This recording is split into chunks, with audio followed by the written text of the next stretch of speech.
kita'y nakikita, ako'y natutunaw,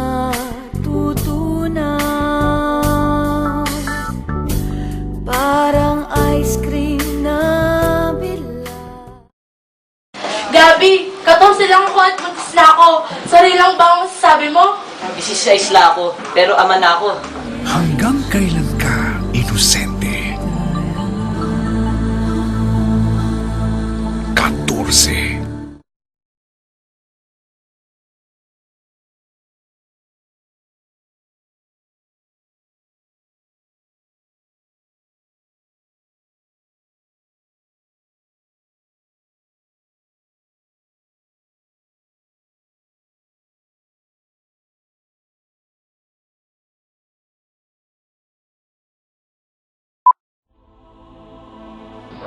Naalala ko pa ang mga panahong pinagdaanan namin ni Kiko.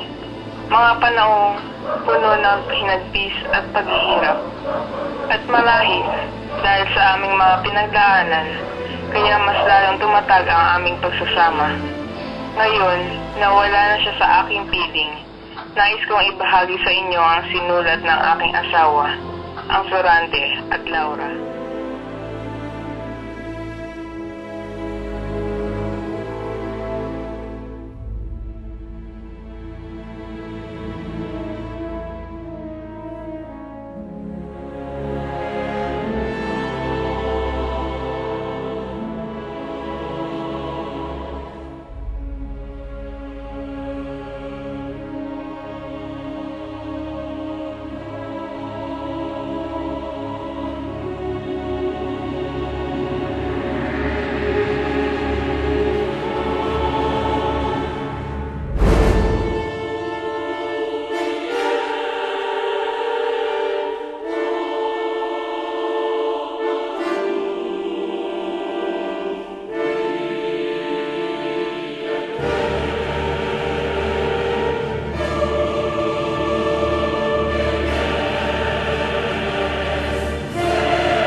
Ng tagumpay, ngunit ang mabubuting tao naman na nakakaranas ng kamalasan.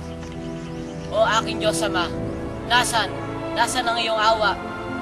Ako'y nananaghoy, nakikiusap, humihingi ng tulong ninyo. Tila yata hindi mo na dinidinig ang mga panalangin ko sa iyo.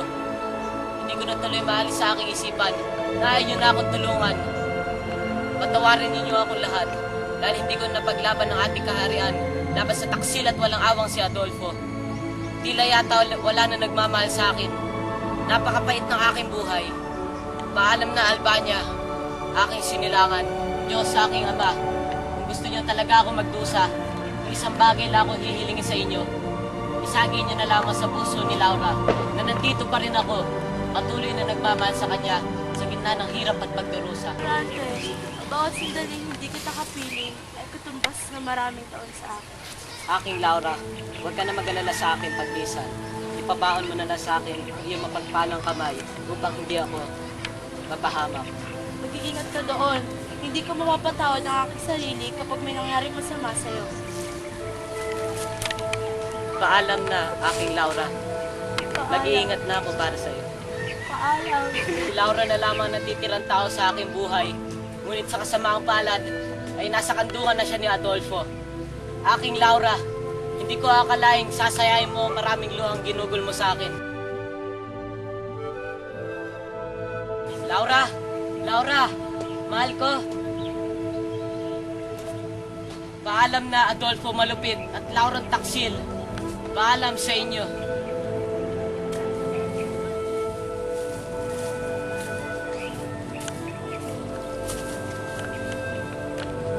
O Flerida, tapos na ang ating maliligayang araw.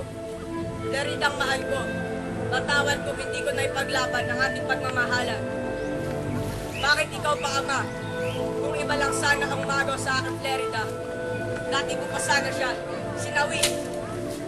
Ngunit sa kasamaang palad, ay ang ama ko pa ang umagaw sa akin, Flerida. kaya dapat ko siyang igalang. Adolfo, napakasama mo. Wala ka kasing sama.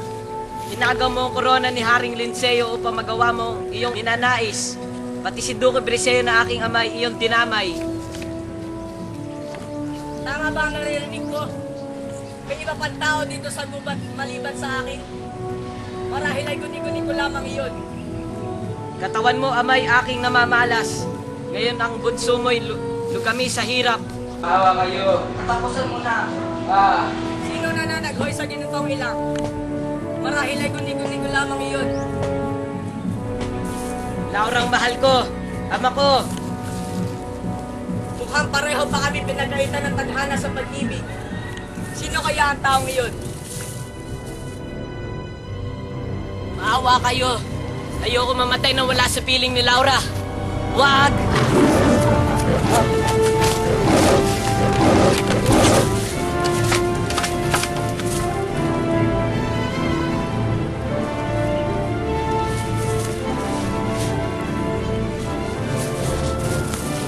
Ayos ka lang ba?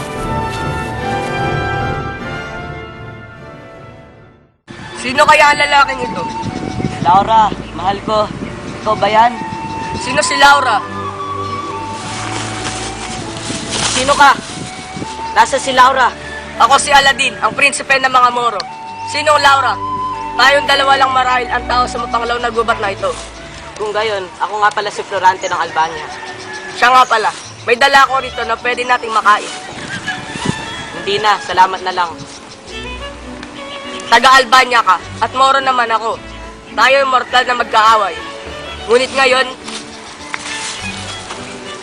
tayo magkaibigan. Maraming salamat, kaibigan. Rinig ko ang lahat ng iyong hinagpis.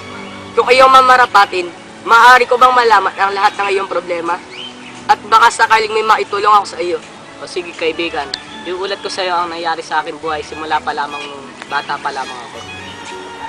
Ipinanganak ako sa bayan ng Albania, kung saan si Duque Briseo na aking ama ay naninirahan doon.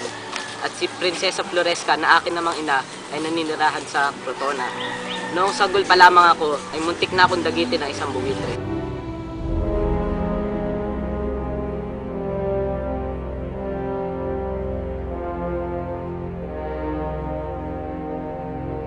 Tulong! Tulong! Florante, nilalang kita buitre! Bakit? Bakit? Anong nangyayari dito? Florante!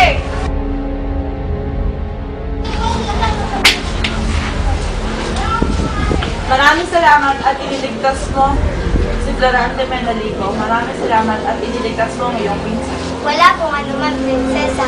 Ipas na ilang taon, ipinadala na ako ng ama ko sa Atenas upang makapag-aral. Ngunit ayaw ng ina ko dahil baka mawali ako sa kanila. Ano nangyari sa iyo? Na, kinuha ko na isang arkon ng aking Cupido Diamante.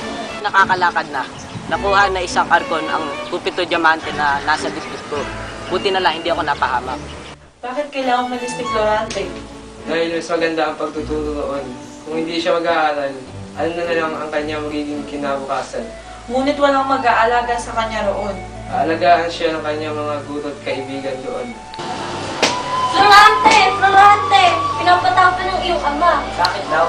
Hindi ko alam, pero mukhang may importante siyang sasabihin sa iyo. Ama, ipinapatawag niyo daw po ako? Oo, dahil may sabihin ng importante sa iyo. Ano po ba yun, Ama? Pagpasyalan na namin madala ka sa Atenas upang doon magkaroon. Ngunit, Ama, ayaw ko po mawalay sa inyong dalawa ni ina na mahabang panahon. Ngunit ito na may para sa ikabubuti mo. Paalam na, Ama, Ina. Anak, doon mag-iingat ka. Anak, pagbutihan mo doon. Si Maestro din naman ang bahala sa iyo. Doon. Sige po, aalis na po ako. Mag-ingat po sana kayo habang wala ako.